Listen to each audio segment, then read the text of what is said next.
on a décidé de mettre un peu de renouveau, donc on peaufine la formule, et je vais me taire pour laisser la formule au nouveau maître de cérémonie, Ruben. On peut l'applaudir. On peut applaudir bien fort Maxime aussi qui anime depuis 2 ans maintenant les soirées Pitch Me Up. Allez-y. Du coup, il me passe le bébé progressivement au fur et à mesure. Alors j'essaye de faire de mon mieux pour l'organisation, pour reprendre la main sur cette soirée-là, et aussi il m'explique pas mal de choses, pas mal d'astuces pour l'organisation de Pitch Me Up Toulouse. Donc merci déjà au village Baïséa qui nous accueille ce soir dans une très belle salle, et donc je pense qu'on peut les applaudir bien fort pour ça aussi. Et donc du coup le programme ce soir, un petit mot très rapide pour vous expliquer le principe de la soirée, des pitchs avec les startups, et ensuite un apéro où le but ça va être de continuer les échanges avec les différents startups, les différentes personnes qui sont là, et vraiment de pouvoir échanger sur les projets, poser des questions si vous n'avez pas eu le temps d'en poser après les exposés. Et voilà, donc découvrir des nouveaux projets, rencontrer des nouvelles personnes et créer des opportunités. Pour la petite anecdote, moi je suis venu pitcher en janvier, on a rencontré la 3e personne de l'équipe de ma startup, mais je ne vais pas parler de ça ce soir. Donc ce soir, 4 startups qui ont été coachées par 4 mentors, donc des gens qui ont fait ça bénévolement, qui sont allés voir les projets pour les aider à améliorer leur pitch, à faire en sorte que les pitchs soient de bonne qualité. On essaye d'augmenter la qualité des présentations, des oraux qui vont être sur les différents projets. Et merci aux 4 mentors. Je pense qu'on peut faire une petite vague d'applaudissements pour les mentors. Ce soir, il y a une audience qui visiblement est très très réactive, et puis 2 experts. Et il y a 2 experts que je vais laisser se présenter. Alors, on va commencer par Shérif. J'aurais commencé par l'invité. C'est vrai? Vas-y, alors. T'es invité aussi. Du coup, moi j'ai monté une startup qui n'a pas fonctionné.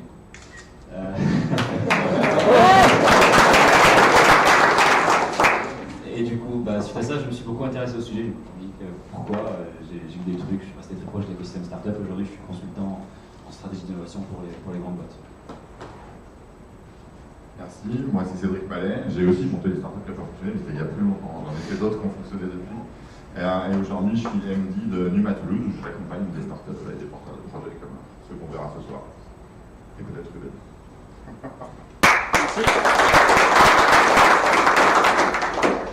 Donc voilà, c'est 5 minutes de pitch par projet et pas 1 minute de plus. Donc le petit principe, c'est qu'on a un chronomètre ici.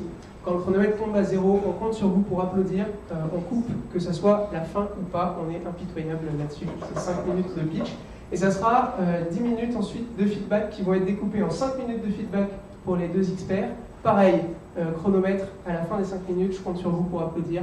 Et on passera le micro dans le public pour les personnes qui ont des questions à rajouter. Alors le feedback, c'est quelque chose qui nous est cher à Pitch Me Up, c'est vraiment sur des valeurs de bienveillance et de no bullshit. On veut apporter de l'aide au projet. On n'est pas là pour les casser. On est là pour les faire progresser, pour leur faire comprendre des fois qu'on n'a pas compris, pour leur permettre de progresser sur la façon dont ils présentent leur projet, sur la façon dont ils voient les choses aussi. Si vous avez des idées à leur proposer, ça peut aussi être l'occasion ce soir de leur en parler. Et ce qui est important, c'est de faire des questions qui vont être concises et aussi des réponses concises pour tenir dans les 10 minutes. Et les échanges plus longs, vous pourrez les faire pendant l'apéro. Voilà, donc vraiment, nos valeurs, c'est du no bullshit et de la bienveillance. On n'aime pas entendre, on ne veut pas entendre à Pitch Me Up des remarques du genre « j'ai déjà entendu ton projet 50 millions de fois, c'est la copie, l'Xième copie ». C'est pas le but. On va apporter aux entrepreneurs qui viennent et qui ont le courage de venir vous présenter ça ce soir, de l'aide et des retours sur leur pitch. Voilà, donc ensuite il y aura un apéro avec des bières, du fromage, plein de choses à manger, à boire, et qui sera l'occasion de faire pas mal de networking.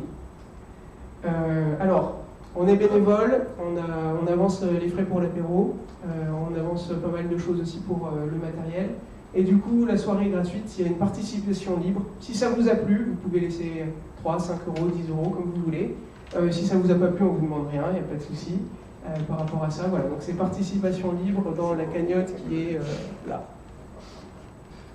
Ou sur la cagnotte en ligne, si vous voulez contribuer sur la cagnotte en ligne. Tant que Morning existe. Oui, c'est ça, tant que Morning existe, exactement. Et ensuite, donc sur les réseaux sociaux, pendant toute la soirée, et même après, si vous voulez, en utilisant le hashtag PitchMeUp, super simple, vous pouvez mettre le compte PitchMeUp, @PitchMeUp dans vos tweets, et aussi le compte du village. Je pense qu'il y aura pas mal de retweets par eux ce soir, si vous avez Twitter. Vous pouvez y aller sur les réseaux sociaux.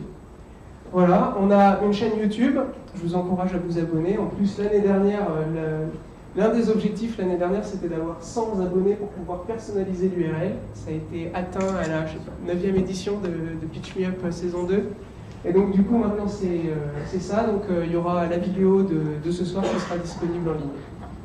Vous pourrez, pour les pitchers, vous pourrez aller regarder ce que vous avez fait, si vous avez des petits défauts dans vos présentations, des petits tics, vous pourrez regarder pour pouvoir vous corriger, et aussi s'en servir en support de communication quand vous allez présenter votre projet ou envoyer un mail en disant voilà à quelqu'un, un investisseur, un potentiel client. Voilà, est-ce qu'il y a des questions? Pas de questions, vous êtes prêts? Oui.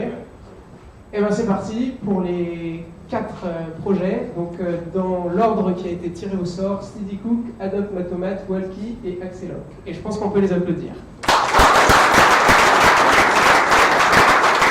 C'est parti pour SteadyCook du coup.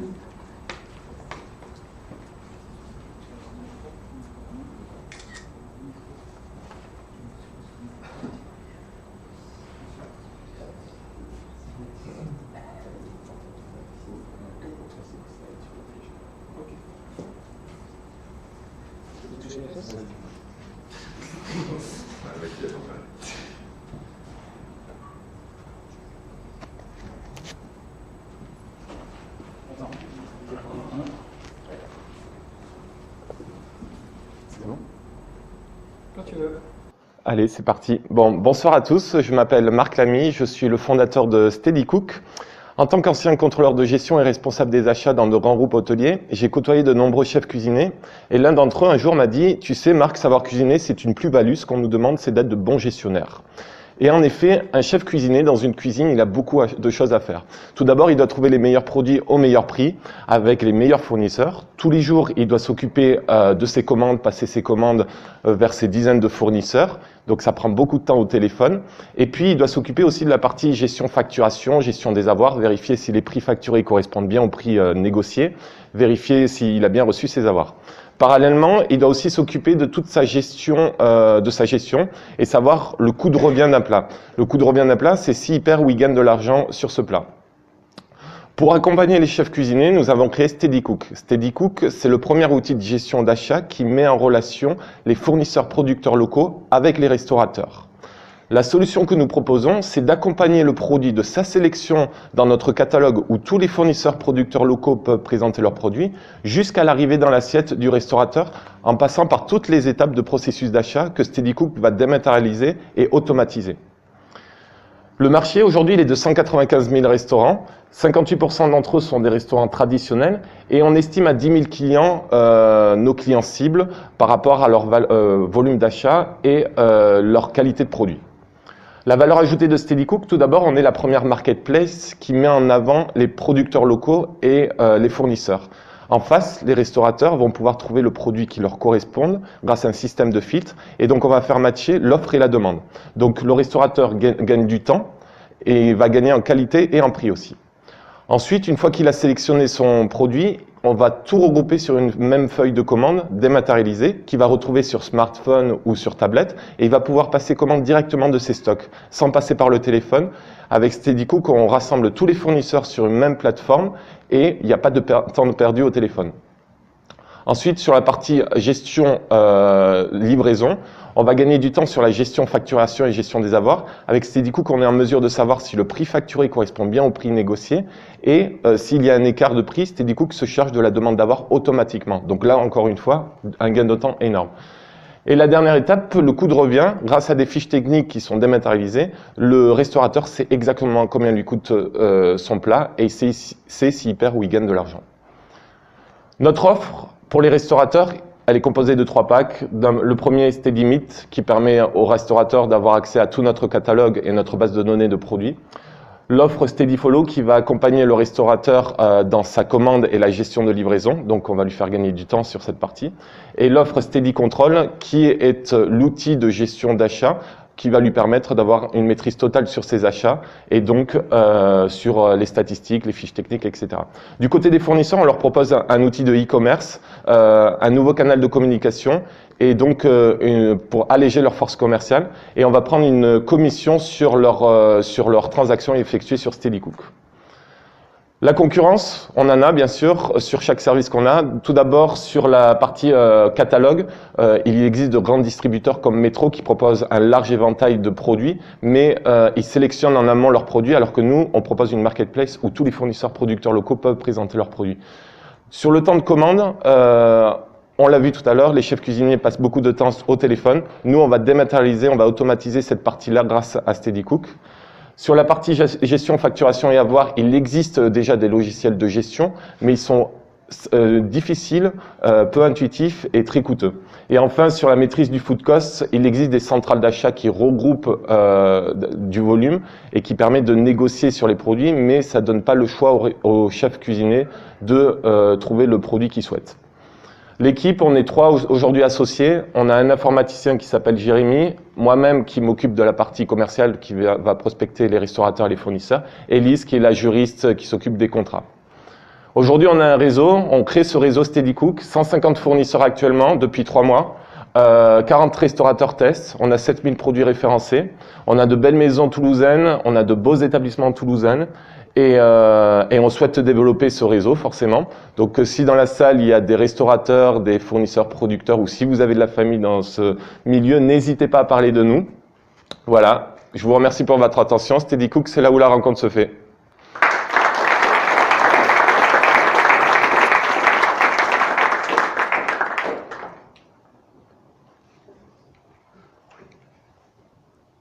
Joli, merci. Parfait en plus au niveau du temps. Pas mal. Et la parole est aux experts pour 5 minutes. Et je vais te laisser à nouveau le micro et puis la télécommande. Merci.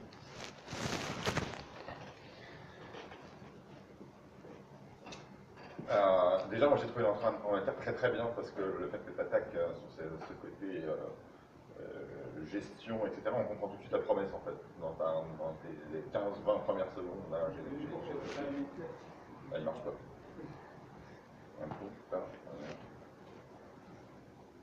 Un, deux. Donc je disais, ouais, l'entrée en matière, j'ai tout de suite compris la promesse, tout de suite accroché sur là où Marc voulait nous emmener. Après, ça passe vite, ça délivre un peu vite, et du coup, il y a des moments où je décroche.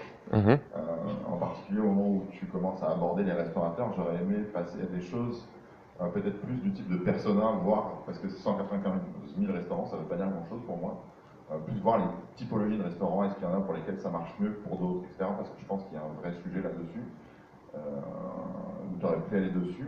Et j'ai aussi une question sur la gestion de la qualité du process d'approvisionnement, parce que mon sentiment, peut-être je me trompe, c'est que le sourcing de produits, c'est un élément qui peut être clé, qui peut être différenciant pour un restaurateur. Le fait de passer sur une plateforme comme ça, est-ce qu'il va perdre de ce côté-là? Est-ce qu'il va pouvoir mettre ses propres produits, se les réserver pour lui, ses propres fournisseurs, etc. C'est une question que je me suis posée en t'écoutant parler de SteadyCook. Ok. Alors, on parle vraiment de comparateur de produits. C'est pas seulement un comparateur de prix. On a 35 critères qui permettent de trouver au restaurateur de trouver le produit qui lui correspond. Ces critères, ça peut être du bio, ça peut être un label, ça peut être la région, ça peut être le calibre, ça peut être beaucoup de choses et le prix forcément. Nous, ce qu'on souhaite, c'est forcément mettre le maximum de fournisseurs, producteurs. Donc, si aujourd'hui un restaurateur vient, se rajoute à notre plateforme et nous dit j'ai pas mon fournisseur, on va le rajouter pour lui, on va aller démarcher le fournisseur, on va lui dire, ben voilà, on vous propose cette solution qui est une solution de e-commerce pour vous, qui va vous faire gagner du temps sur la partie prospection client et sur la partie client, et sur la partie commande. Voilà, donc on peut mettre tous les produits qu'on veut sur SteadyCook. Par contre, du coup, tu es obligé d'avoir une négo avec le fournisseur en question. Si le fournisseur refuse, est-ce que ça ne bloque pas l'accès au marché du restaurateur, du coup? Alors, nous, on n'impose rien au fournisseur. Le fournisseur est libre de s'inscrire sur SteadyCook et on lui impose rien. Il n'y a pas de cahier de charge, on lui impose pas des prix. On n'est pas une centrale d'achat. Notre métier à nous, c'est l'outil de gestion d'achat qui est derrière. En amont, on propose ce catalogue de producteurs, de fournisseurs et de produits pour justement suivre le produit de sa sélection jusqu'à l'arrivée dans l'assiette. Mais il n'y a pas de cahier de charge, donc il n'y a aucune négociation. Donc si le fournisseur ne veut pas s'inscrire, forcément c'est embêtant pour le restaurateur parce qu'on n'arrivera pas à mettre tous ses fournisseurs.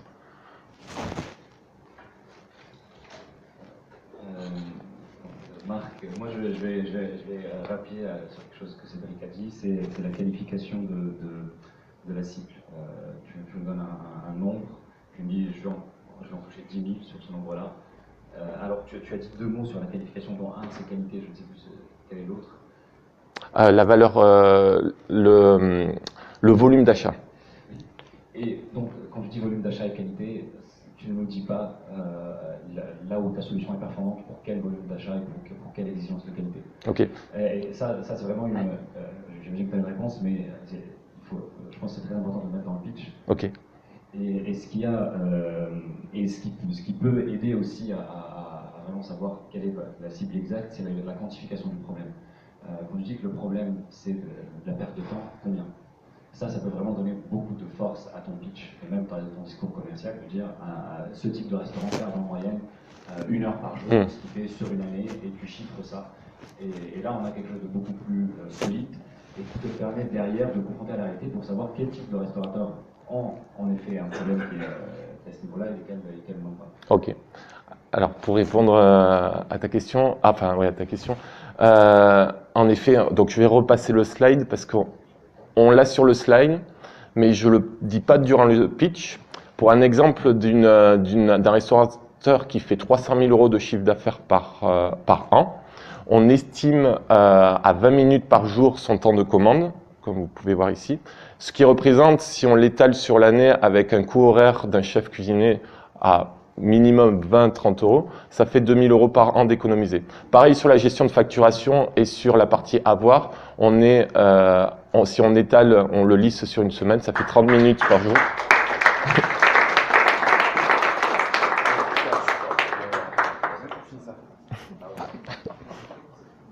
Est-ce qu'il y a des questions dans l'audience?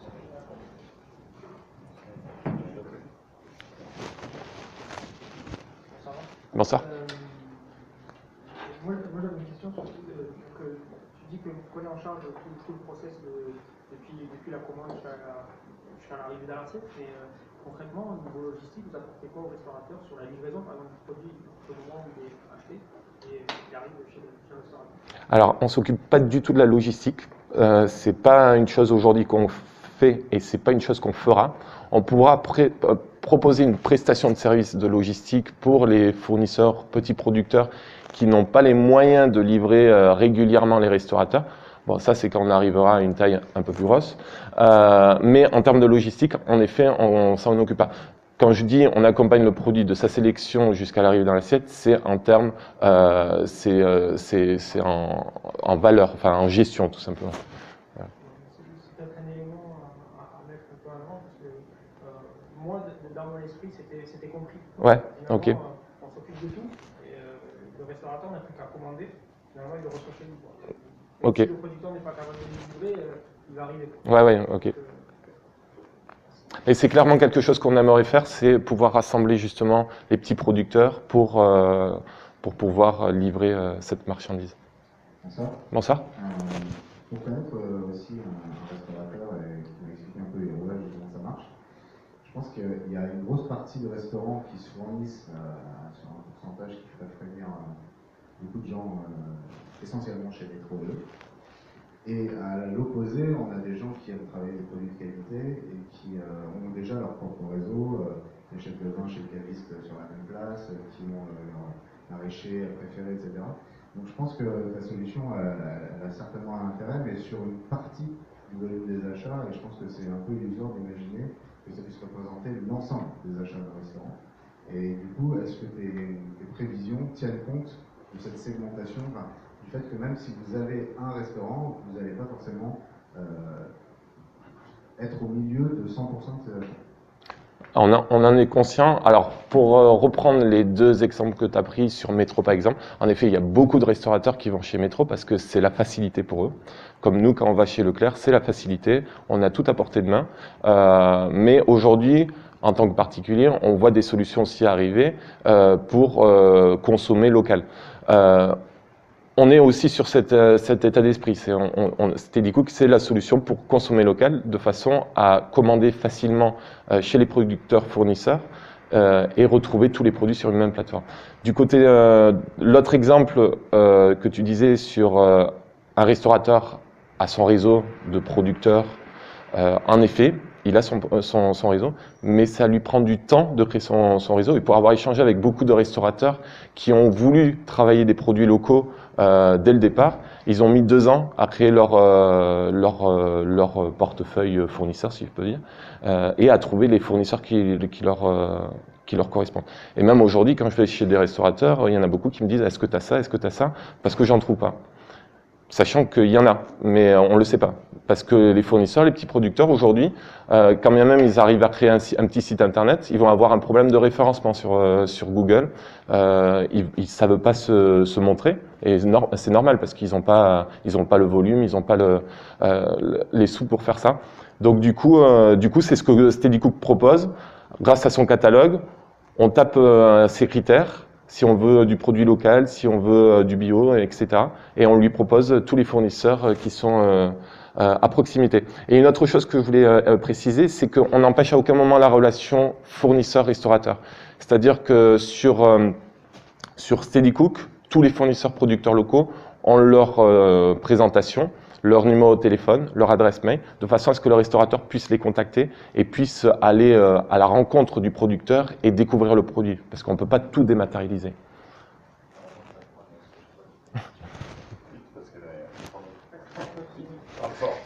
Alors, je vais parler fort. Allez. Mais en fait, par rapport à ce qu'a dit Étienne, et par rapport à cette cible qui pour moi n'est pas assez définie, ce que je vois comme proposition de valeur qui peut rajouter quelque chose sur le marché, parce que en fait, si je fais un restaurant que je veux le moins cher, tu n'auras pas de force de négociation plus forte que Métro, et je ne pense pas qu'avoir 20 mayonnaises au lieu d'en avoir 5 soit vraiment différenciant. Pour ceux qui font du local, ils connaissent directement leur fournisseur. C'est d'avoir une solution qui mette en valeur juste les fournisseurs locaux pour les restaurants qui font du qualitatif. C'est-à-dire là, ce n'est pas Métro, mais c'est les produits de qualité qui, avant, ne vendaient pas sur Internet et maintenant peuvent le faire. Ouais. Merci beaucoup. Tout le monde n'a pas pu poser les questions. J'ai vu, il y a au moins une personne dans le public qui avait encore des questions. Donc n'hésitez pas au moment de l'apéro à aller rediscuter du projet, à aller continuer les échanges sur ce sujet-là. Allez, on passe au projet suivant. Adobe Tomatomat.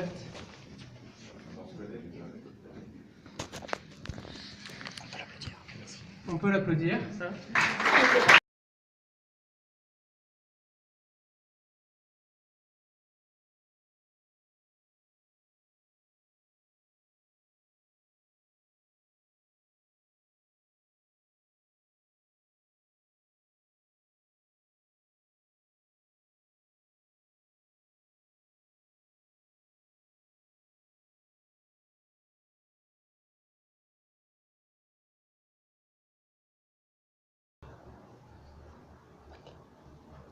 Bonsoir. Imaginez une petite fille. Une petite fille qui a grandi à la campagne, dans le jardin de ses parents, avec des poules, des chats, des chiens, un chèvre blanc et un jardin. Surtout un jardin, car elle y passait les soirées avec sa maman. Travailler la terre, planter les graines, arroser les plantes aromatiques et les légumes, pour ensuite les cueillir et les cuisiner. Imaginez la meilleure tomate du monde. cru avec du sel, en salade avec du basilic, en tarte avec des épices ou même avec du poulet et du persil.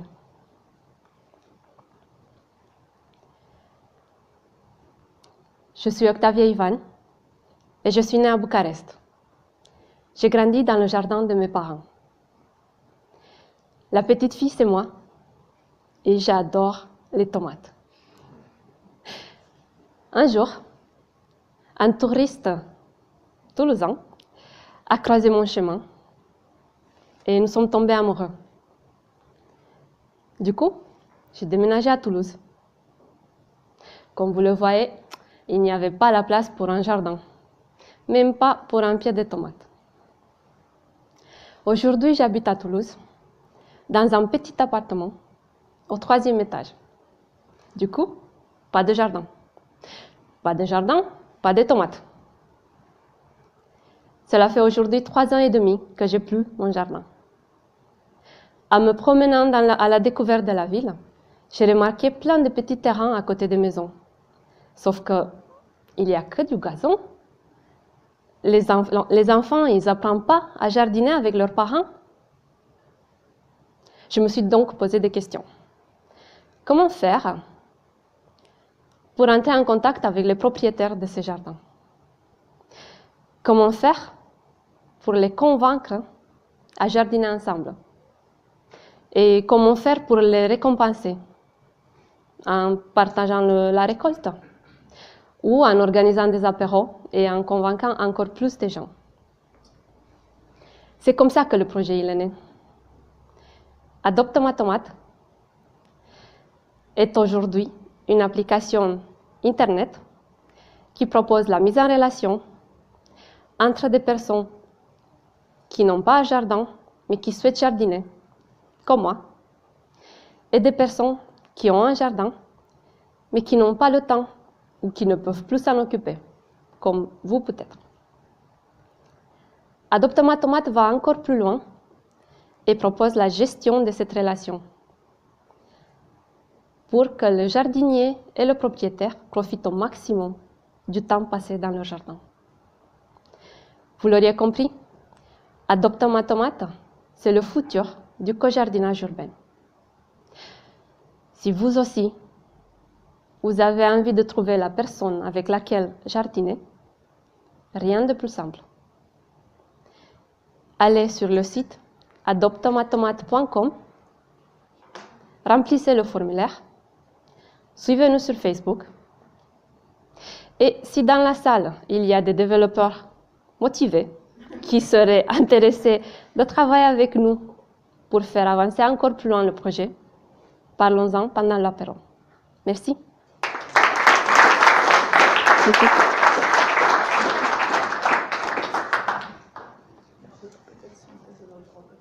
Je passe pas, non. Merci. Déjà, j'ai adoré l'intro parce qu'en fait, tu nous mets dans la poche en montrant des jolis plats à l'heure du dîner. C'est vraiment très malin. Et on s'intéresse directement au sujet. Donc l'approche storytelling, j'ai beaucoup aimé. Donc toute cette partie-là, je trouvais nickel. Par contre, je sais qu'il y a déjà dans cette mise en relation entre des jardins et le co-jardinage, il y a déjà des choses qui ont été faites. Tout à fait. Et moi, ce qui manque clairement dans ce pitch-là, c'est de savoir ceux qui ont fait, est-ce qu'ils ont réussi à créer cette mise en relation ou pas. Et s'ils n'ont pas réussi, quels sont les problèmes? Et ces problèmes-là, comment toi, tu as compris comment les résoudre alors que n'avais pas compris.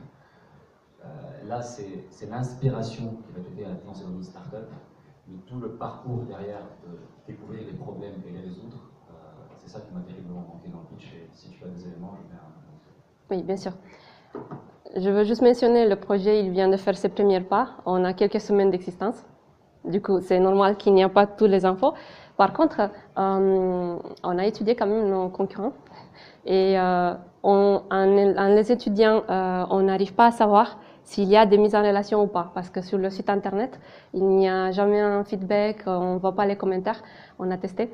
Nous-mêmes, on s'est créé des comptes, on a testé et on n'a jamais eu de retour de personnes qui sont sur le site. Et la conclusion à laquelle nous sommes arrivés, c'est que cette interaction, elle manque. D'accord.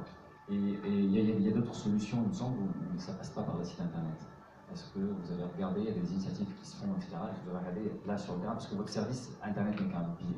Votre service, c'est pas ça. C'est comment résoudre tous les problèmes pour que les gens puissent prendre plaisir à jardiner chez d'autres personnes. Oui. Est-ce que vous avez regardé les autres initiatives? Ça qui existe aujourd'hui, c'est plutôt les potagers partagés, les jardins partagés publics.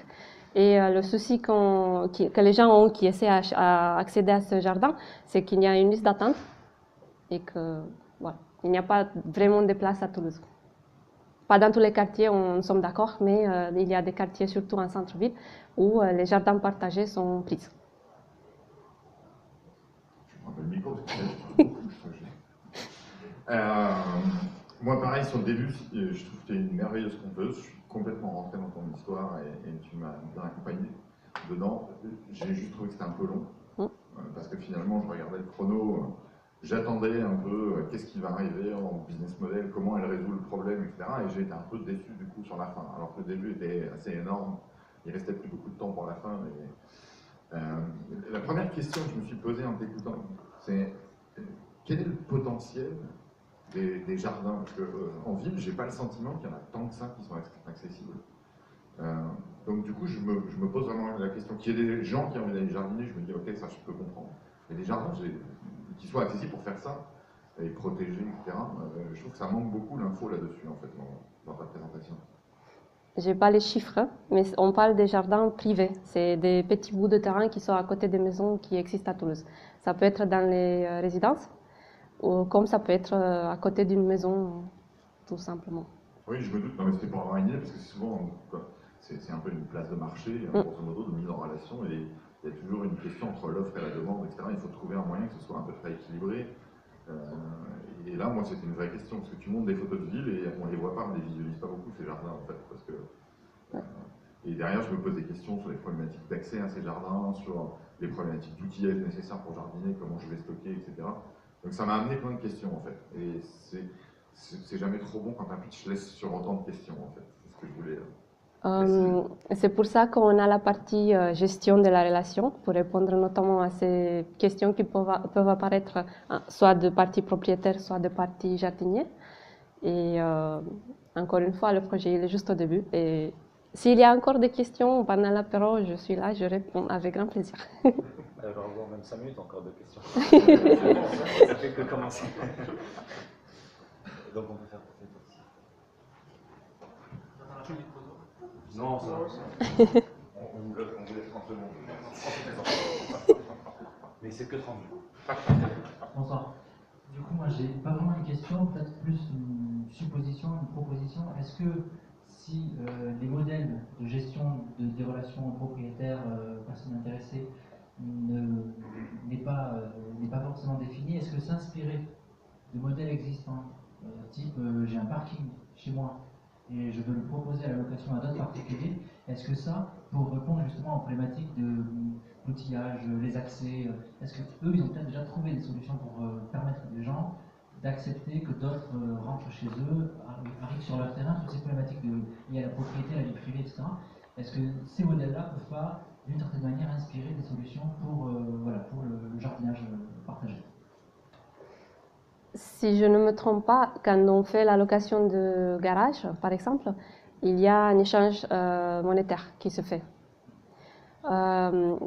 C'est pas forcément ça qu'on pousse, parce que à la fin, l'idée c'est de créer une liaison, un lien social entre des voisins d'un quartier ou un lien intergénérationnel, faire passer le savoir-faire du jardinage.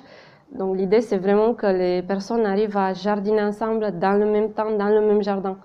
Et là, la question, c'est moi qui ouvre la porte à la personne chez moi. Et je suis avec la personne.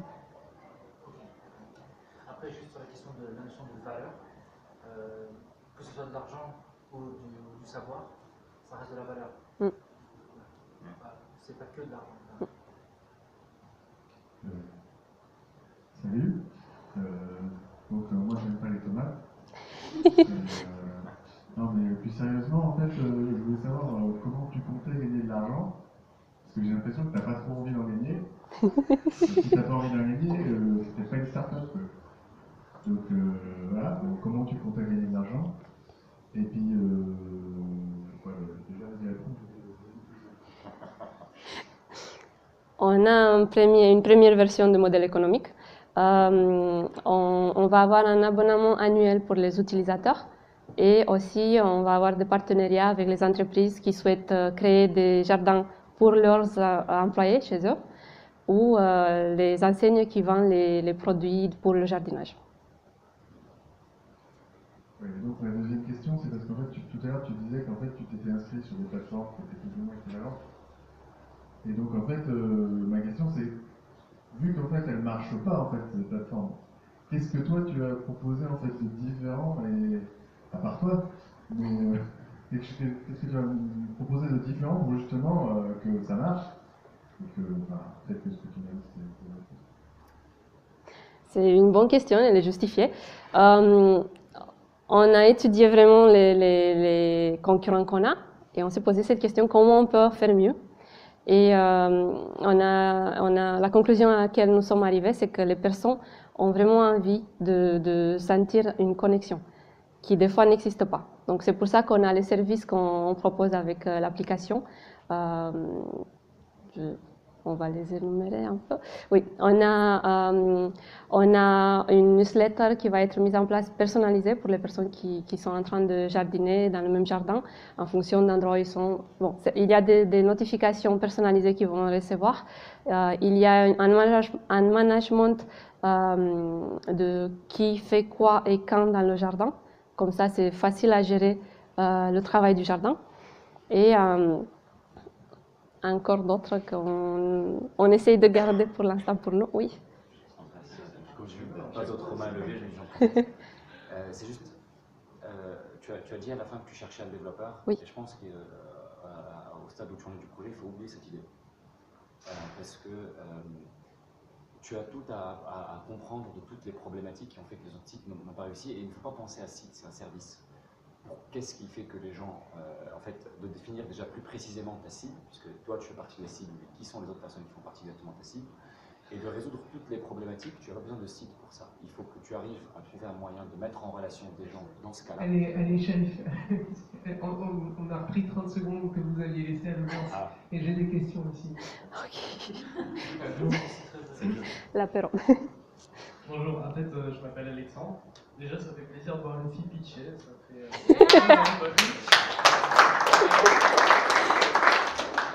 le storytelling était bien, tu vois, c'était un peu long. Moi, j'apporte plus du feedback, tu vois. Et tu viens de dire tout à l'heure quelque chose, qu'il y avait un espèce de brouillard, en fait, sur les sites, parce qu'il n'y avait pas réellement de relation, on ne savait pas qui faisait quoi dans les sites. Et ça, c'est vraiment, je pense, ton pain point. Tu dois vraiment t'appuyer dessus, en fait. Oui. À part ça, quand tu auras des feedbacks, n'hésite pas à le faire. Et je trouve que tu as une très jolie mission. C'est vraiment ambitieux. Et il faut que tu continues.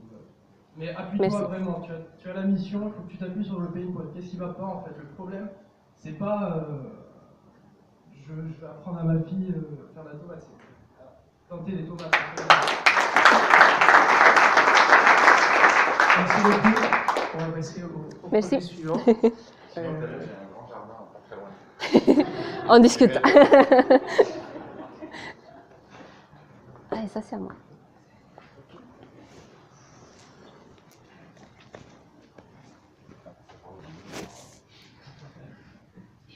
Ça va.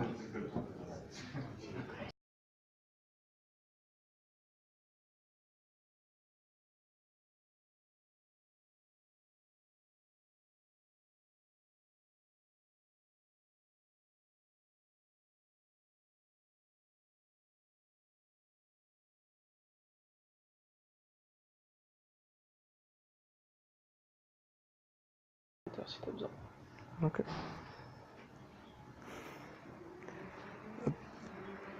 Donc bonjour à tous, nous on va pas vous donner faim, on va parler de robotique aujourd'hui ensemble.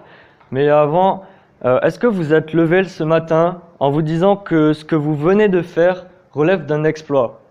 Je pense pas, non. En fait en robotique, on en est loin de là. on a beaucoup de mal avec un robot à tenir debout. En fait, l'histoire de la robotique, ça a commencé un peu comme l'histoire d'un bébé. Au début, on rampe, on a du mal à se déplacer, puis après, on se met à quatre pattes, et là, c'est tout de suite plus simple, on arrive à aller à peu près où on veut. Puis là, il faut passer un cap, faut se relever. C'est périlleux, on y est tous arrivés. En robotique, c'est pareil, au début, on commence avec des roues, des chenilles. Après, on a eu des robots quadrupèdes, vous avez sûrement dû en voir sur Facebook ou YouTube. Puis on a eu les robots bipèdes, et là, en fait, c'est le drame. Vous vous rappelez de quand vous essayez de marcher, que vous tombiez tous les 2 mètres. On en est à peu près là en robotique actuellement. Donc, il faut savoir que tous les ans se déroule un concours organisé par l'Agence de la défense américaine, donc la DARPA pour les connaisseurs. Et le but de ce concours, c'est de réunir les meilleurs des meilleures équipes de robotique mondiale et de les faire progresser sur un parcours avec des actions à accomplir, comme ouvrir une porte par exemple. Et voilà le résultat. Il se trouve que très peu de robots réussissent ce concours. En fait, le problème, là où ça coince en général, c'est quand il faut faire une action, c'est-à-dire par exemple ouvrir la fameuse porte ou ouvrir une vanne. Et nous, on pense que le problème, il vient du fait que les robots actuellement ont beaucoup de mal à se déplacer dans un environnement qui pour vous serait totalement anodin. Vous pouvez le voir ici, il n'avait même pas une action à réaliser, il avait juste un environnement assez complexe et le robot est tombé. Il se trouve que par exemple dans cette salle, on serait incapable de faire évoluer les robots prestigieux comme ceux-ci qui valent des millions et des millions d'euros, tout simplement parce qu'il y a un escalier ici, quelques marches par-ci par-là. C'est totalement impensable à l'heure actuelle. Donc nous on pense que le but, avant tout, avant d'essayer d'ouvrir une porte ou de faire quelque chose comme ça serait de se focaliser sur la marche, d'arriver à avoir un robot stable qui puisse se déplacer partout. Et c'est pourquoi on a pensé Walkie. Donc Walkie est polyvalent par son design. Donc le design de Walkie est fait totalement en 3D, donc il est imprimable par une imprimante totalement banale que vous pouvez avoir. Le code est ouvert. Le code, c'est un réseau de neurones artificiels qui est couplé à un algorithme d'évolution génétique. Et le robot se veut accessible. Nous avons commencé cette aventure avec un crowdfunding de seulement 2600 € sur Ulule qu'on a financé.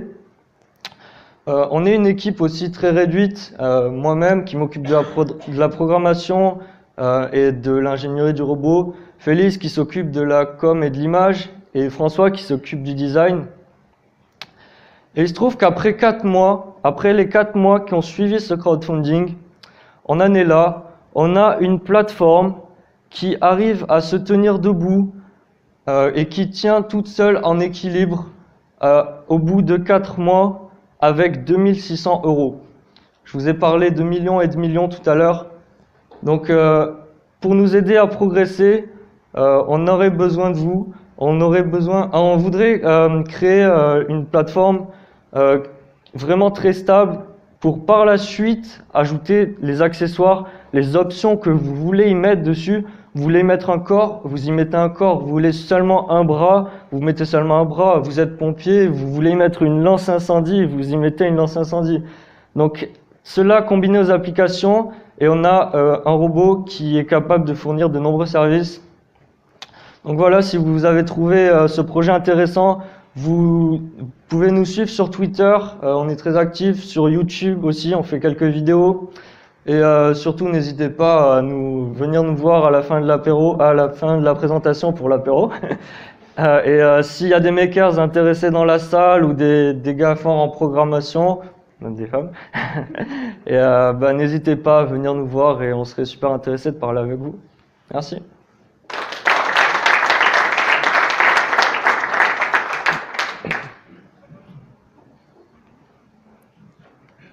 Je pense que j'avais déjà rencontré Walkie, en fait, il était à la Toulouse Robot Race, il a été forfait un petit peu. Exactement.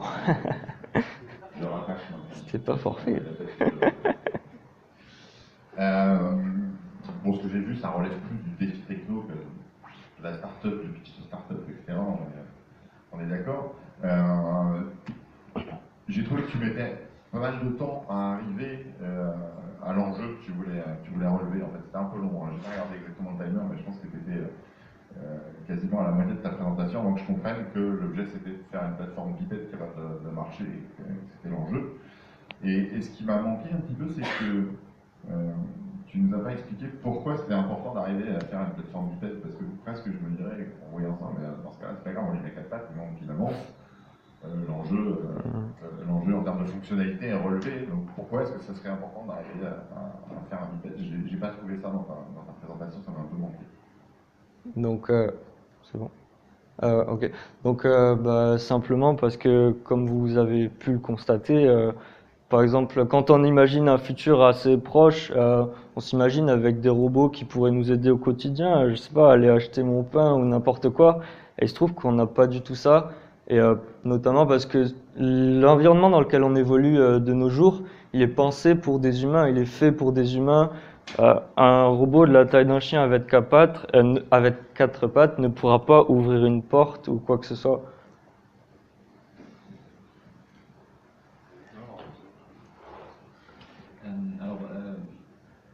Moi, ce que j'ai trouvé, pour revenir à cette intro qui était longue, on connaît tous, donc, quand j'ai parlé de Facebook, on connaît tous Boston Dynamics, on voit ce qu'ils ont fait.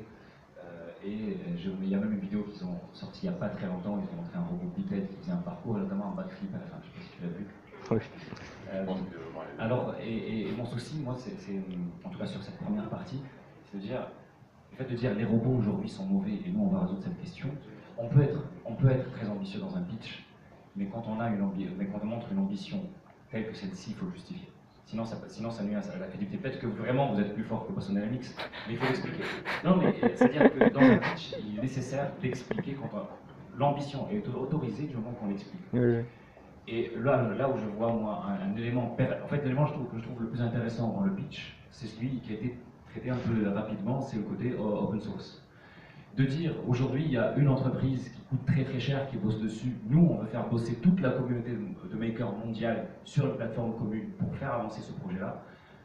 Et si tu avais insisté sur ça en montrant que la communauté existe, que vous avez déjà des connexions, etc., là, j'aurais vu, ils apportent quelque chose de nouveau. Et là, je peux croire que vous allez peut-être battre Boston Dynamics. Mais le fait de le critiquer extrêmement durement au début, et ne pas évoquer le deuxième, je pense que le pitch n'était pas centré sur la bonne partie. Oui, du coup, oui, vous l'avez vu la vidéo de Boston Dynamics. Forcément, ils sont évolués, ils ont, comme je vous l'ai dit, un budget énorme. On n'est pas prétentieux à dire clairement on va battre Boston Dynamics, ils sont extrêmement avancés.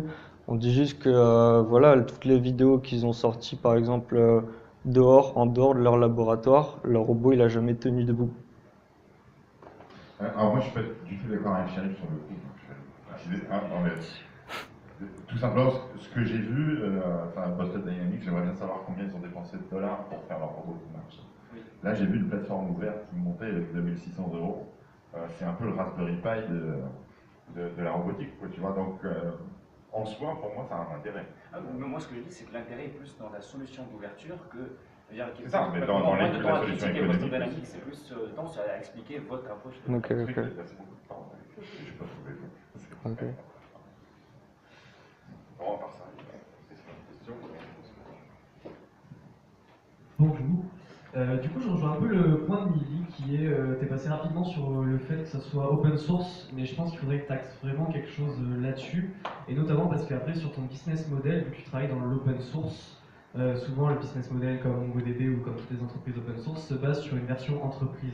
Du coup, ça te permettrait de développer avec une communauté, notamment ton robot, ce que tu fais déjà actuellement, et dans le même temps, après, permettre à les entreprises de produire, disons, toi tu permets de produire et tu produis ton robot, que tu revends aux entreprises qui n'ont pas le temps forcément, elles, de produire son robot avec des imprimantes 3D, ou même comme ça, toi tu certifies que le robot a bien été produit, ce genre de choses, ça permet de dégager un business model. C'est un peu une suggestion, et moi je rejoins un petit peu le point de, il faudrait vraiment que tu lances dans l'open source, et d'insister sur ce point-là plutôt qu'effectivement dire qu'il y a d'autres robots. Parce que certes, celui de Boston Dynamics, ça a coûté des millions, mais après il y a plein de petites features, comme tout objet connecté, ou comme tout robot, des mini-features qui prennent énormément de temps à se développer, notamment par rapport à l'aspect apprentissage, ce genre de choses, que forcément toi peut-être t'as pas commencé à aborder, et eux ils ont abordé depuis pratiquement plus de 2 ans.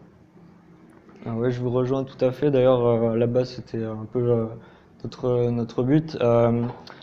En fait, faut savoir que Walkie est développé totalement open source sur Arduino et Raspberry.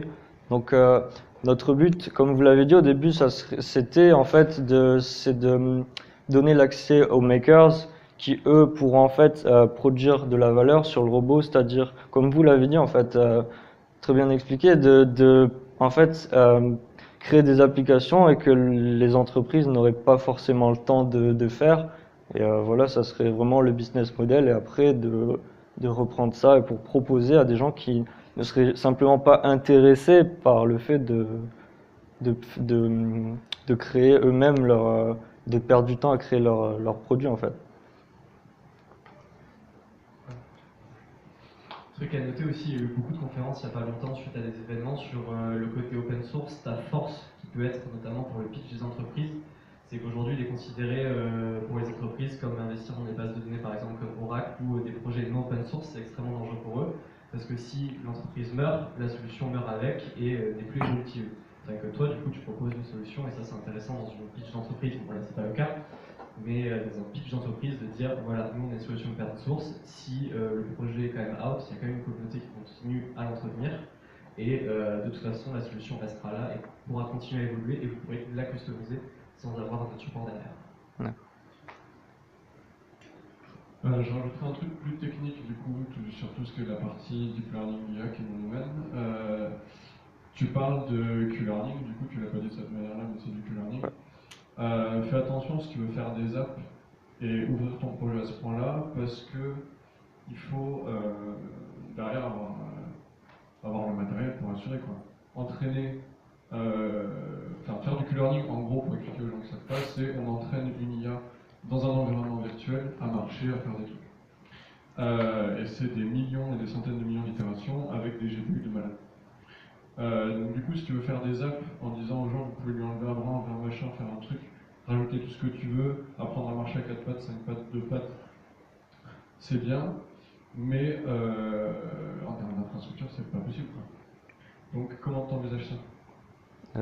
Du coup, oui, forcément ce que vous dites, mais le but actuellement, on vient de commencer il y a 4 mois, on n'est pas encore sur le but de me donner une app et de leur dire cassez-lui une jambe, il va continuer à courir. Forcément, avec des algos comme ça pourrait être possible. On en a déjà vu sur des hexapodes par exemple. Mais en fait, ce qu'on voudrait faire, nous, c'est surtout un robot qui arrive à bien s'adapter à l'environnement qu'on propose. Et après, libre à vous de rajouter des trucs au-dessus, mais après toucher au code, comme je l'avais expliqué, toucher au code, vraiment spécialement aux algorithmes, à ces algorithmes-là, on n'interdit pas l'accès, mais on préviendra que c'est extrêmement dangereux. En fait, le but, ça serait de pouvoir prévenir les makers que quand même si on fait un code comme ça, il sera difficile pour eux d'intervenir dessus, quoi. En fait, c'est pas le code qui serait difficile à modifier pour le coup, c'est le robot lui-même en fait, parce que ton agent va apprendre à... Je voulais juste poser une question, peut-être vous pouvez discuter des problèmes techniques à l'apéro, je sais pas. Ouais. Moi ce que je voulais dire déjà premièrement, c'était qu'au début tu présentes le truc en disant que c'est hyper difficile, soit que c'est hyper difficile, que personne n'a réussi, ce qui est à mon avis pas vrai, enfin on l'a vu pour Boston Dynamics. Et pour des gens qui connaissent pas, je trouve que la présentation est enfin, c'est pas vrai. Après là tout à l'heure, on t'a posé une question, tu as dit Boston Dynamics n'a jamais fait sortir leur robot de leur labo. Moi j'ai vu le robot de Boston Dynamics marcher dans la neige à l'extérieur. Donc voilà, il faut rester vrai. Et après, juste ma dernière question, c'est la roadmap, quand est-ce qu'il va marcher, quand est-ce qu'il va monter les escaliers? Quoi? Ah,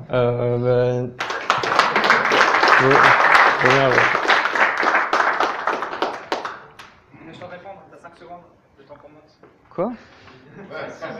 On a prévu pour la prochaine RoboRace. Alors, je vais quand même tricher.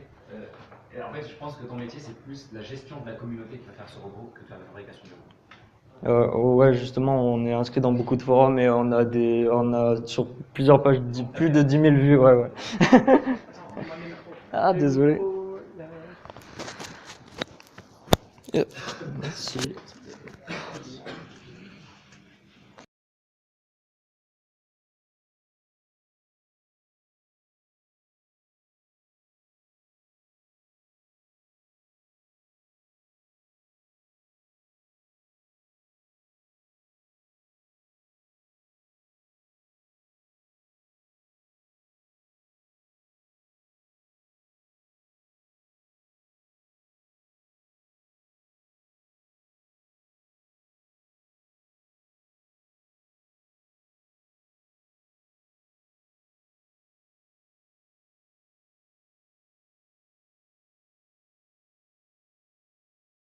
Je crois que il marche pas, je pense.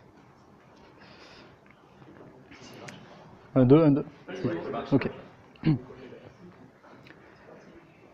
Bonjour à tous. Je suis ici ce soir pour vous parler d'Axeloc, la plateforme de mise en relation d'agents immobiliers indépendants avec des particuliers. Souvenez-vous les fois où vous avez cherché votre premier logement. Vous êtes peut-être allé sur Le Bon Coin, Se Loger, Logikimo, peut-être. Vous êtes peut-être tombé sur des annonces comme celle-ci, où il manquait un certain nombre d'informations. Des photos, une description trop brève, des informations qui vous auraient intéressé mais que vous n'avez pas vues sur ces annonces-là. Nous, avec Axiloc, on arrive avec une plateforme qui veut rendre les annonces plus qualitatives. Aujourd'hui, comment on veut rendre les annonces plus qualitatives? On veut agir sur 3 marchés. Le marché des propriétaires en premier, les propriétaires qui arrivent avec des biens, de l'offre sur la plateforme, qui proposent et veulent louer leurs biens le plus rapidement possible au meilleur prix, géré directement par des agents indépendants qui le recrutent sur la plateforme, donc des agents indépendants qui sont mis en concurrence directement sur la plateforme, donc c'est-à-dire que le propriétaire demain propose son bien, choisit l'agent immobilier indépendant qu'il souhaite en fonction des notations qu'il a eues auprès de précédents propriétaires, avec les notes et les recommandations de la plateforme. De l'autre côté, on a les locataires qui, eux, veulent un bien le plus rapidement possible et le bien qui leur correspond. Aujourd'hui, on a réalisé une préétude de marché au niveau des locataires en priorité. Qu'est-ce qu'il en est ressorti? Il en est ressorti qu'aujourd'hui, il y a 2 critères que les locataires privilégient quand ils recherchent une annonce aujourd'hui. C'est le prix et la localisation. Ce sur quoi nous voulons appuyer la plateforme et développer Axiloc. Aujourd'hui, nous sommes une équipe de 6 étudiants, 6 porteurs de projets qui sont tous miagistes, qui est une formation qui méthode informatique appliquée à la gestion des entreprises, qui tente justement à mettre le numérique au service des entreprises. Donc nous avons un projet pédagogique dans un premier temps à réaliser, et après par la suite, si le projet prend forme et nous plaît suffisamment, monter pourquoi pas une start-up. Aujourd'hui, qu'est-ce qu'on a commencé à développer? On a commencé à maqueter un petit peu tous les scénarios d'utilisation auxquels nous avons pensé du côté utilisateur. Depuis la précédente étude, nous avons vu que c'était la localisation qui était privilégiée, et c'est ce sur quoi nous voulons nous appuyer et ce sur quoi nous voulons développer Axiloc. Comme vous pouvez le voir, on veut mettre en avant la recherche quartier par quartier. C'est-à-dire que demain, un locataire peut venir sur la plateforme et chercher directement dans son quartier de prédilection le logement qui lui correspond. D'autre part, on peut voir aussi via l'application directement les informations qui intéressent les locataires en priorité, d'après l'étude que nous avons menée. Notre modèle économique, qu'en est-il? Aujourd'hui, surtout des objectifs de modèle économique. Ce qu'on voudrait, et ce qu'on a constaté surtout, c'est qu'aujourd'hui, les agences immobilières prennent 10% de commission de loyer annuel d'un appartement lambda. On a vu à côté que Airbnb, certes qui n'est pas sur le même secteur que nous, mais qui est dans la même dynamique, prend 5% du loyer pour des vacances, par exemple, d'un appartement.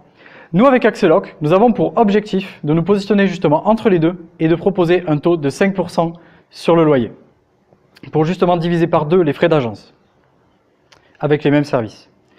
Aujourd'hui, qui sont nos concurrents? C'est principalement Le Bon Coin, Se Loger, Logikimo. Les annonces qu'on a vues au départ, qui ne sont pas forcément qualitatives, qui ne sont pas vérifiées par des professionnels derrière, et qui, pour certaines, devraient l'être. Aujourd'hui, on en est où? On a d'abord réalisé une pré-étude de marché, comme vous avez pu le voir auprès des locataires, mais on a commencé aussi à prendre la température auprès des agents immobiliers indépendants qui nous ont fait leur premier retour de la plateforme et avec qui on travaille pour développer justement Axeloc. Nous avons développé des scénarios d'utilisation pour justement progresser sur ça et leur proposer des cas d'utilisation et des véritables scénarios matérialisés directement par des maquettes, donc un site internet et une application mobile. À côté de ça, on a fait notre propre bilan de compétences et on s'est aperçu de quoi? On s'est aperçu qu'aujourd'hui, on n'avait pas forcément toutes les compétences parce qu'on vient plutôt d'un milieu technique. Tout ce qui est juridique, comptabilité, etc., nous ne l'avons pas forcément. Et c'est pour ça que nous avons décidé de nous rapprocher du pré-incubateur du Catalyseur qui est localisé à Paul Sabatier, qui aide des étudiants justement à monter leur projet. Et donc, nous voulons justement combler le manque de compétences que nous avons à travers le Catalyseur pour monter Axeloc, développer la plateforme et pourquoi pas bousculer et disrupter le marché de l'immobilier. Merci à tous.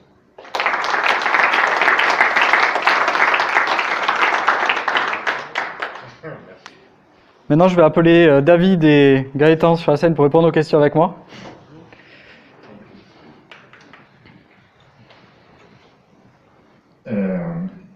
J'ai mis beaucoup de temps à comprendre ce que vous faisiez en fait. Je suis même pas sûr que j'ai compris en fait. Tu rentres sur un pain point sur les annonces, en montrant des annonces en disant qu'elles ne sont pas au niveau de ce qu'il faut faire, etc. Et derrière, j'ai pas compris où tu m'emmenais pour dire je vais résoudre ce problème-là et comment je vais le résoudre. Donc ce que je comprends à la fin, tu me corrigeras d'ailleurs peut-être, hein, c'est que vous voulez proposer un portail de diffusion d'annonces en fait, mais qui prend en charge directement la gestion du bien, puisque vous prenez une commission sur le loyer. Alors ce qu'on veut, c'est que demain, un propriétaire qui veut mettre son bien sur le marché utilise notre plateforme pour le proposer justement et le soumettre. Alors ce qui va différencier par exemple par rapport à Le Bon Coin ou d'autres plateformes, c'est que quand il va soumettre les informations de son logement, c'est pas lui directement qui va rédiger l'annonce. Il va soumettre des informations à un agent immobilier indépendant qui sera en fait mis en avant sur la plateforme via un algorithme de recommandation, puisqu'en fait on veut mettre en place le fait de mettre en concurrence les agents immobiliers indépendants sur notre plateforme via la notation. C'est-à-dire qu'un propriétaire qui est déjà passé par cet agent va pouvoir le noter suivant ses prestations. Et demain, un propriétaire qui veut mettre son annonce sur notre plateforme va passer par un agent qu'il aura choisi en fonction des notes pour s'occuper de la rédaction d'annonces, des visites et de toute la gestion locative. En fait, offrir les mêmes services qu'une agence via une plateforme et à moindre frais, directement. Mais donc tu vas t'appuyer sur des agents immobiliers indépendants existants aujourd'hui, que tu vas essayer de réunir, de fédérer autour de ta plateforme, en leur disant que tu vas couper par deux leur rémunération. C'est ça que j'ai compris. Tu veux répondre? Quoi? Vas-y si tu veux. Je te pose la question. C'est une bonne question. On va pas justement leur couper, on va leur proposer de les mettre en concurrence. Donc bon, ils risquent peut-être de gagner moins, mais derrière, ce qui se passe, c'est que les agents qui sont les plus compétents vont être mis en avant et pourquoi pas éventuellement gagner plus. On a fait une pré-étude de marché auprès d'agents immobiliers indépendants déjà, et bizarrement ils sont quand même tous partants pour éventuellement, pourquoi pas, essayer la plateforme. Donc pourquoi c'est que derrière, je pense qu'il y a quand même un besoin et qu'ils seraient prêts à peut-être, par rapport aux outils qu'on va leur fournir, pourquoi pas avoir un peu moins de marge, mais derrière on leur propose un outil qui pourquoi pas peut être indispensable pour eux. En fait, la stratégie qu'on aimerait pourquoi pas mettre derrière, c'est commencer à développer les outils qui pourraient leur faciliter la vie, pour les faire venir capter donc un certain nombre d'agents immobiliers indépendants. Donc, plus que de leur offrir de la mise en relation, leur offrir derrière des outils qui pourront les aider dans leur travail, justement. Mais ça, c'est un enjeu parce que leur amener du trafic, leur amener des outils qui vont gagner du temps, mais ça ne ressort pas du tout dans ce que vous avez présenté. Quand vous allez rencontrer ces agents, vous avez intérêt à commencer par les bénéfices que vont tirer, plutôt que d'aller direct à 5% de rémunération. Sinon, c'est un objectif. C'est encore un objectif de modèle économique, on a encore à l'étude pour le définir. Alors, j'ai l'impression que le pitch était dans le désordre. Oui, il faut se méfier des phrases du style rendre les annonces plus qualitatives et donner la réponse 5 slides plus loin. Parce que quand on entend des gens me dire je vais rendre les annonces plus qualitatives, il y a beaucoup de gens, des très gros, qui travaillent sur le sujet. Soit vous me dites exactement votre parti pris, et quand vous avez dit les quartiers, parce qu'on s'est parlé avant, quand vous avez dit les quartiers, si c'est ça votre point d'entrée, vous le mettez bien en évidence, parce que vous dites, on est des quartiers, bah, tous aujourd'hui proposent des quartiers, si vous faites autrement, montrez comment vous faites autrement. En fait, le pitch doit être comme un raisonnement, où la première slide m'évoque une question, la réponse à la slide d'après. La slide d'après me pose une autre question, la réponse vient dans la slide d'après. Ça doit couler tout seul. Et ça, je pense, cet exercice-là, il faut le faire. Ouais, c'est ça. D'accord. Je me suis laissé une minute, j'ai le droit. T'as Gaëtan du coup. Merci pour la présentation.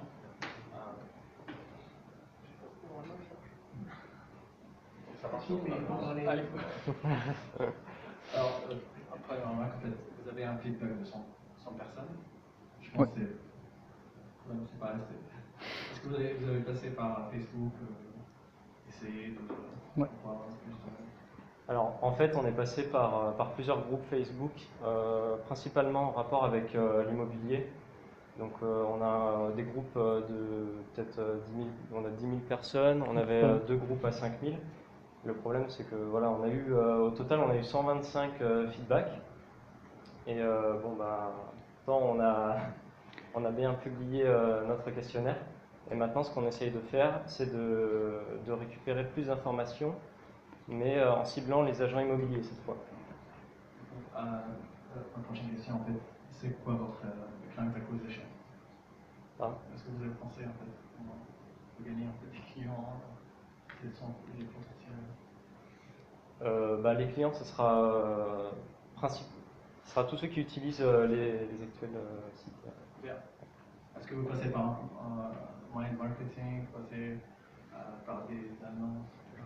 Je ne sais pas comment vous remplissez votre base. En fait, la première étape, c'est vraiment de fournir aux agents immobiliers indépendants des outils. Et en fait, c'est en faisant venir des agents immobiliers qui vont, pourquoi pas, faire venir des biens qu'ils ont, pourquoi pas, d'ailleurs. C'est la première étape. Avec leur carnet d'adresse, voilà.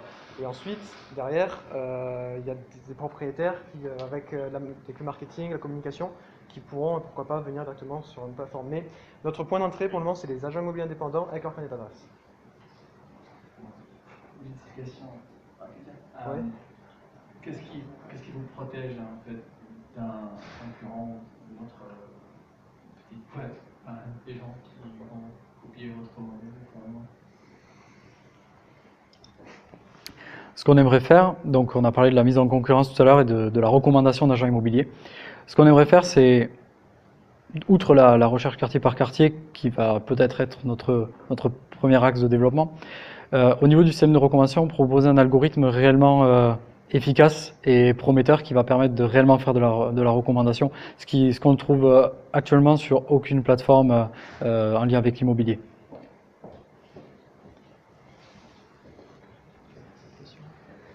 Je pense que le malaise qui est un peu ressenti là, sur le flou de la plateforme, c'est que en fait, vous mélangez plusieurs services. Vous proposez déjà aux propriétaires d'être mis en relation avec des agents immobiliers. Et ça, en fait, ça n'a rien à voir avec le fait de proposer des annonces immobilières à des gens qui cherchent un bien à louer. C'est complètement distinct. C'est connecté, mais c'est deux choses différentes. Et en fait, comme ça a été dit précédemment, il y a plusieurs promesses, mais qui sont un peu mélangées dans tous les sens. Ce qui fait qu'en fait, on a du mal à se projeter. Parce que si je cherche un appart, moi, en fait, l'agent immobilier, je m'en fous, c'est lui qui va me prendre des sous. Pourquoi je ne pourrais pas bosser direct avec le propriétaire, en fait? Voilà. Et après, il y a une autre chose plus large, c'est que vous avez l'air de faire vos recherches, mais je ne sais pas si vous vous rendez compte à quel point le marché immobilier est un Eldorado auquel beaucoup de startups essayent d'accéder, sachant que la réalité d'aujourd'hui, pour avoir eu quelques prospects dans le domaine, c'est que les agents immobiliers se font siphonner par Se Loger et accessoirement par Logiquimo et Le Bon Coin qui essayent de rattraper, mais c'est vraiment Se Loger qui fait dépenser des milliers d'euros à quasiment toutes les agences tous les mois, à tel point qu'ils se sont tous fédérés, les agents immobiliers, même les très gros, la Forêt, etc., pour créer le site Bien Ici, qui est donc lui, entre guillemets, quasiment gratuit pour les agents immobiliers, pour qu'ils aient un site où ils peuvent mettre leurs biens en arrêtant de payer des sommes folles par les leaders du marché qui font ce qu'ils veulent. Et donc en fait, déjà ils sont sursologés, logiquement. Bien ici, parce qu'ils sont plus ou moins obligés, parce que c'est des accords, non. Donc ça fait une plateforme de plus sur laquelle se mettre. Voilà, on a souvent, quand on crée une nouvelle plateforme, on se dit ouais c'est génial, les gens ils vont venir. En fait, est-ce qu'ils vont avoir le temps de se mettre en plus dessus? Est-ce que vous avez prévu des outils informatiques pour se connecter à leur logiciel de gestion qui permettent de faire des flux d'annonces immobilières, etc. Ça fait beaucoup de questions. Faites attention à la dimension du marché. Ok. Il y a juste peut-être une erreur, tu as dit que justement vous venez de Miage, c'est ça? Ouais. Okay. Du coup, tu parlais justement que vous étiez tous des techs, il y a peut-être quelques lacunes en com, ce genre de truc, mais il y a une erreur qui pourrait vous être très fatale. Il l'a justement dit par rapport au fait qu'il y a plusieurs services. C'est que vous ne pouvez pas faire de l'acquisition en disant à des agents immobiliers venez parce qu'on a ces outils-là, et après leur dire en fait c'était pour faire ça. Disons l'acquisition que tu le fais sur une problématique et tu peux pas dire en public c'est comme Google. Au début c'était un moteur de recherche, après ils ont rajouté Agenda. Mais la problématique one, c'est la problématique numéro 1, c'est le moteur de recherche. Et tu ne peux pas faire de l'acquisition et de la communication, disons ça pourrait être vu comme du growth hacking, mais le problème, vu que c'est ta solution elle-même, les mecs vont te connaître pour faire des outils simples à utiliser, que ce soit ergonomique, que ça leur soit utile, et pas pour mettre en relation après et poster des annonces. Voilà. Ok.